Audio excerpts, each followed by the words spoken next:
তোরা সব পিকনিকে গিয়ে ঝামেলা করিস, তার থেকে বলে এখনই বলতে পিকনিক কি করবি। পিকনিকে যাবো ঠিক আছে, কিন্তু সবার আগে গার্লফ্রেন্ডের নাম্বারগুলো ব্লক লিস্ট করতে হবে। পিকনিকে শুধু হানি সিং এর গান বাজবে না না, মাঝে মাঝে বাচ্চারও গান বাজবে। তাহলে মানে আমি যাবো না, তোরা যা গান মারা গা। ঠিক আছে হানি সিং, দেখ আমি আগে থেকেই বলে দিছি বিয়ার থাকলে আমি খাবো না, শুধু মদ আর মাংস খাবো। বেশ যেটা পাবো সেটা খাবো। মুরগির মাংস কিন্তু খাবো না, খাসির মাংস খাবো। কত চাঁদা দিছিস? 30 টাকা। গান মায় না বেশি, মুরগির মাংস হবে। গান মারাকে খাবো না। বেশ বস, তোর জন্য একটা ডিম বেঁচে দেবো। আমি কিন্তু পেট ভরে ভাত খাবো। ভাত খাবো না, শুধু মদ আর মাংস হবে। আমরা তেঁতুল দেখলে যেমন জিভে জল আসে, আর তোমায় দেখলে আমার ইয়েতে জল আসে না, মানে তোমাকে দেখলে আমার চোখে জল আসে। তুমি যে আমাকে ভালোবাসো, যা কেয়ার করো, ওই জন্য চোখে জল আসে।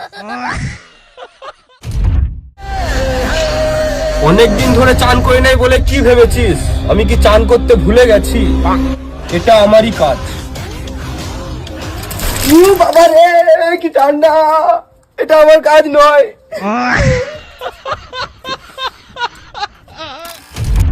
দূর থেকে সর্ষের ফুল দেখতে তো ভালোই ঘন লাগে, যাই একবার কাছে গিয়ে দেখে আসি।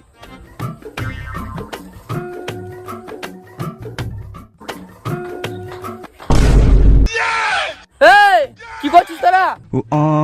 ছেলে, মেয়ে, তোরা কি করছিস রে? তুই বাড়ি কোথায়? তুই ঘর কোথায় রে? মেয়ে, দাঁড়া। ছেলে, তুই বাড়ি কোথায়? এতদিনে বুঝতে পারলাম সর্ষের ফুল কেন দূর থেকে ঘন লাগে আর কাছে থেকে কেন ঘন লাগে না। এরাই তো গান মেরে দিচ্ছে সর্ষের, বাল করে কাছে থেকে ঘন লাগবে।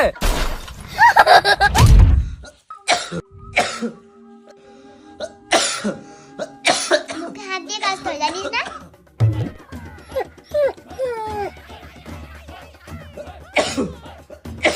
আয়